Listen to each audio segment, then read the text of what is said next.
నమస్తే, welcome to #you. నేను మీ రాజేష్. నిన్నటి రోజు కర్నూలు జిల్లాలో జరిగినటువంటి విషాదకరమైనటువంటి బస్సు ప్రమాద ఘటన, దాన్ని లోతులు కనుక చూస్తుంటే చాలా వరకు షాకింగ్ అంశాలు తెర మీదకి వస్తూ ఉన్నాయి. ఒకటి, బైకర్గా ఉన్నటువంటి ఎవరైతే నేనైతే ఆయన పేరు పెట్టి పిలవడానికి కూడా సిద్ధంగా లేను. ఎందుకంటే ఈ యొక్క చిల్లర వెధవ చేసినటువంటి పనికి తాగి ఊగి మద్యం మత్తులో వెళ్ళి బైక్ తీసుకెళ్ళి వాడికి ఏం నడుపుతున్నాడో ఎలా నడుపుతున్నాడో కూడా సోయి లేకుండా నడిపినటువంటి ఒక ఆ విజువల్స్ కూడా, సీసీ కెమెరా విజువల్స్ కూడా తెర మీదకి వచ్చినాయి. ఇప్పుడు వాళ్ళ తల్లేమో నా కొడుకు తప్పు లేదు, నా కొడుకు చాలా నిర్దోషి అని ఆమె చెప్పి కన్నీళ్లు మున్నీలుగా ఏడుస్తున్నప్పటికీ కూడా ముమ్మాటికి తప్పు డ్రైవర్ది ఎంతుందో తెలియదు, కానీ ఈ కుర్రాడిది అయితే స్పష్టంగా ఉందని చెప్పుకోవాలి. అంటే ఆ యొక్క సీసీ ఫుటేజ్ చూస్తే ఖచ్చితంగా తప్పంతా వీడి మీదే అని అనిపిస్తుంది. ఎందుకంటే రాంగ్ రూట్లో వెళ్ళటం, స్ట్రైట్గా వెళ్తున్నటువంటి బస్సుని రాంగ్ రూట్లో వెళ్ళి డాష్ ఇచ్చటమే కాకుండా అతనికి ఎలా నడుపుతున్నాడు కూడా సోయి లేకుండా నడిపినటువంటి పరిస్థితి మన సీసీ కెమెరా విజువల్స్లో కళ్ళకు కట్టినట్టు కనిపిస్తుంది. అర్ధరాత్రి 2:20 ప్రాంతాల్లో ఏం అవసరం ఉందని రోడ్ల మీద బలాదూరు తిరగాలి? ఆ టైంలో తాగి చిందులేస్తా ఫ్రెండ్స్ తోటి ఏ సందర్భంతో ఏ అవసరము ఏం పని ఉందని చెప్పి రోడ్డు మీదకి రావాలి? ఒక్క చిల్లర విధవ చేసినటువంటి పనికి దాదాపుగా 19 మంది ప్రాణాలు గాల్లో కలిసిపోయినాయి. కుటుంబాలు రోడ్లో పడ్డాయి.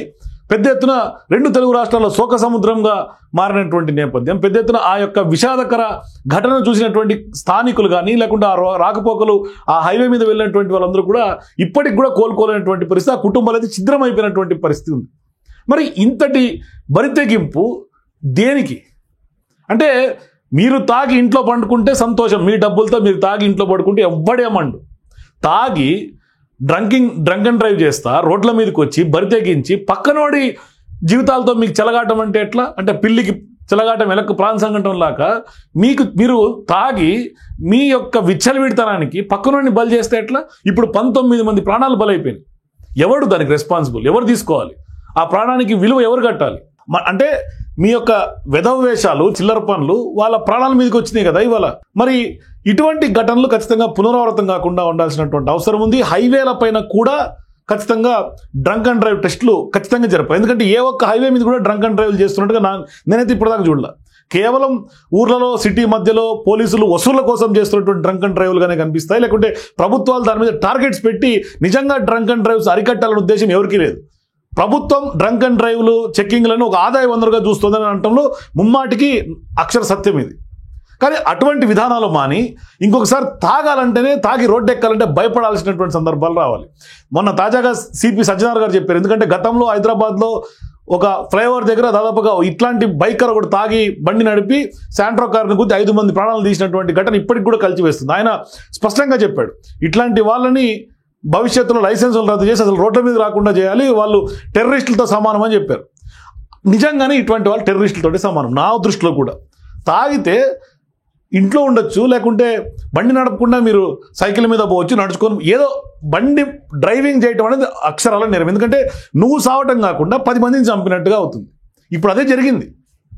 అంటే ఇప్పుడు పెద్ద ఎత్తున హైదరాబాద్ నుంచి బెంగళూరుకు వెళ్తున్నటువంటి కావేరీ వేమూరి ట్రావెల్స్ బస్సు ఘటన అయితే మాత్రం నిజంగా ఎవరు కోలుకోలేనటువంటి దెబ్బతీసింది. పెద్ద ఎత్తున ఆ బస్సు బైక్ను ఢీకొనడంతో ఒక్కసారిగా అక్కడ ప్రమాదం జరిగింది, మంటలు జరిగాయి. ఇందులో దాదాపుగా 19-20 మంది అనుకుంటే 20 మంది పైగానే మృతి చెందారు.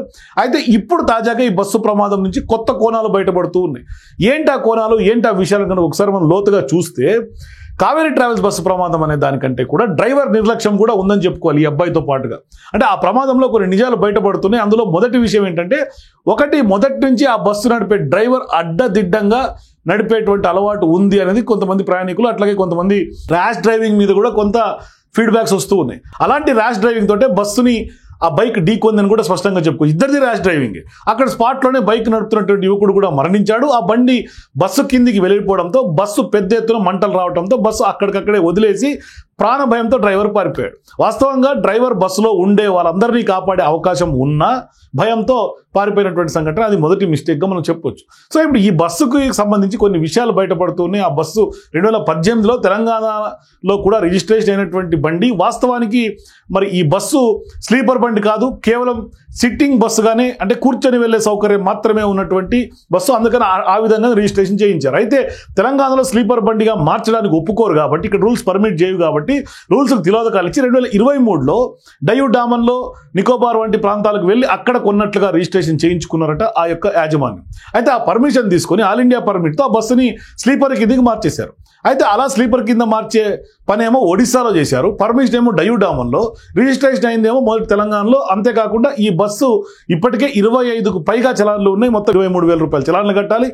సో బస్సులో పాటించాల్సినటువంటి ఏ నిబంధనలు కూడా పాటించలేదనే విషయం ఇప్పుడు స్పష్టంగా మనకు అర్థమవుతుంది. ఇందులో 43 సీట్లకు గాను సిట్టింగ్ కెపాసిటీ ఉన్నటువంటి సీట్లు తీసుకున్నటువంటి పర్మిషన్ ఏకంగా స్లీపర్ కోచ్గా దీన్ని మార్చేసి మరి వీటిపైన ప్రభుత్వం విచారణ ఎలా చేస్తుంది, ఏం చేస్తుంది కూడా కొంత వెయిట్ చేసి చూడాలి. కాకపోతే ఇక్కడ ఇందాక నేను ఈ అబ్బాయి గురించి మాట్లాడాను కదా, ఈ అబ్బాయికి సంబంధించినటువంటి సీసీ ఫుటేజ్ తాజాగా వెలుగులోకి వచ్చింది. ఇక్కడ నేను మీకు ఇమేజ్ కూడా చూపించాను. ఇప్పుడు ఆ సీసీ కెమెరా ఫుటేజ్ చూపిస్తే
మనం ఇక్కడి నుంచి ఒకసారి సీసీ కెమెరా మళ్ళీ చూద్దాము.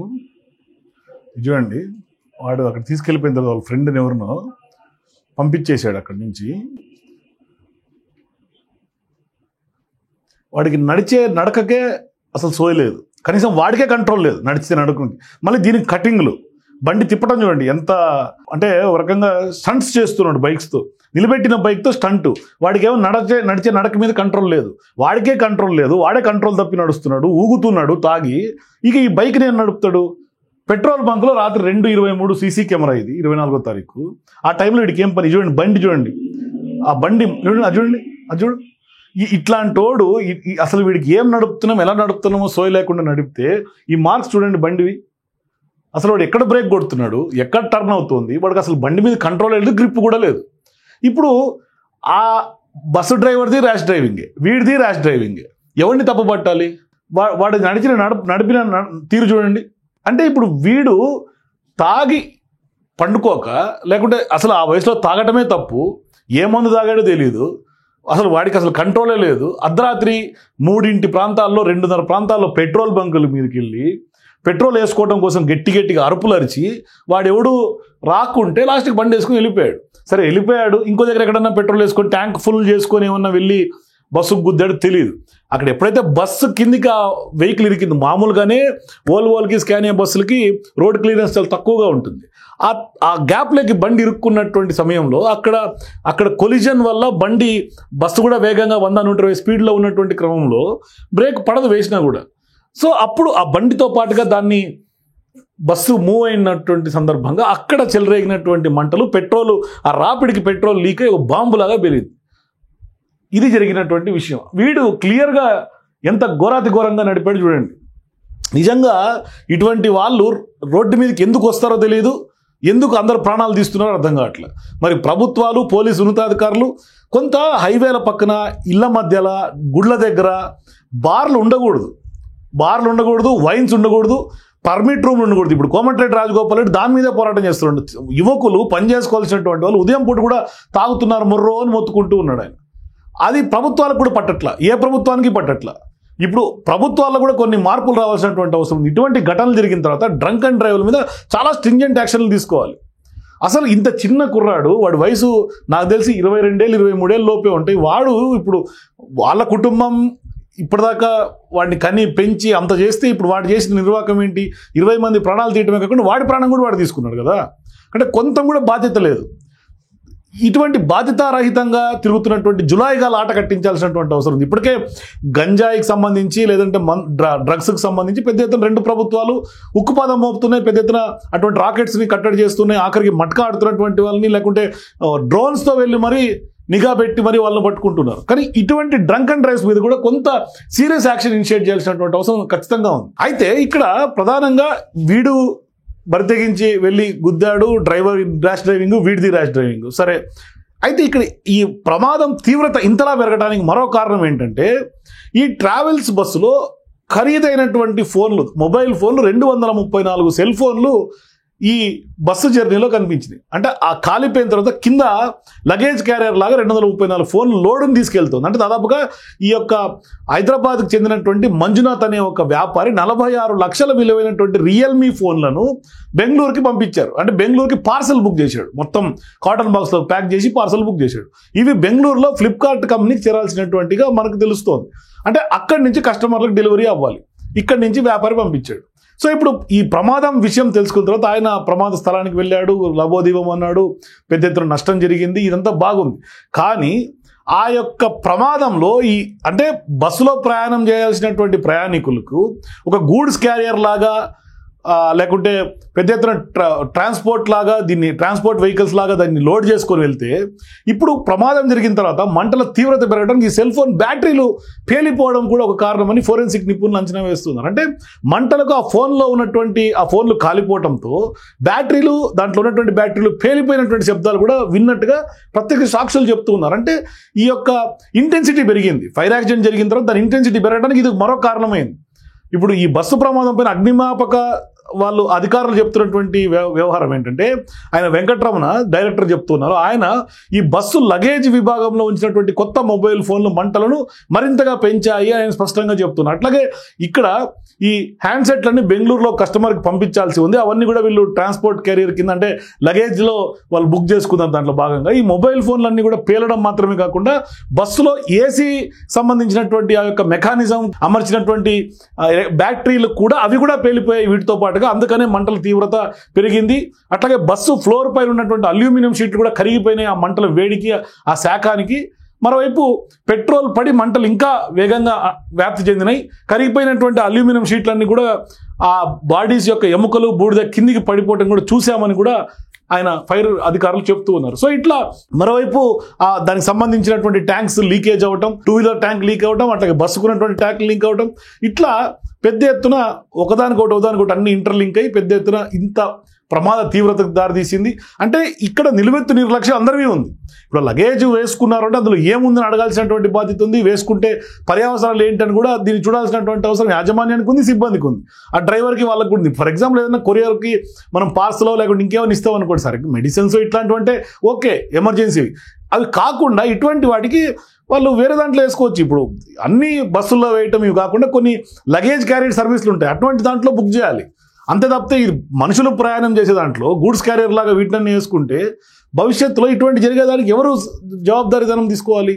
వాడేమో తాగి ఊగి వాడొచ్చి కొట్టాడు, డ్రైవర్ నిర్లక్ష్యత, డ్రైవర్ మనుషుల్ని కాపాడే సోయ వాడికి లేదు, కనీసం వాడు దిగే పరిస్థితి. అంటే ఆ డోర్ కూడా లాక్ అయిపోయినటువంటి పరిస్థితి. ఎప్పుడైతే ముందర నుంచి మంటలు చెలరేగాయో ఆ వ్యాక్యూము, ఆ కంప్రెషర్ డోరు, ఆ కిందటువంటి వైర్స్ అన్ని కట్ అయిపోయి దాన్ని జామ్ అయిపోయింది. ఆ సెన్సార్ల వల్ల ఆ డోర్ ఓపెన్ కాలేదు. వీళ్ళు కనీసం డ్రైవర్లు తెరిచినటువంటి పాపను వాళ్ళు పోలే, వాళ్ళ ప్రాణాలు వాళ్ళు రక్షించుకున్నారు. ఎమర్జెన్సీ డోర్ ఎగ్జిట్ తెరుద్దామంటే దానికి సంబంధించినటువంటి మెకానిజం రాదు, తెలియదు, పడుకున్నట్టుగానే నిలువునే కాలిపోయారు. ఇది జరిగినటువంటి ఇదంతా మొత్తం మీద ప్రతి అడుగున నిర్లక్ష్యం కనిపించింది.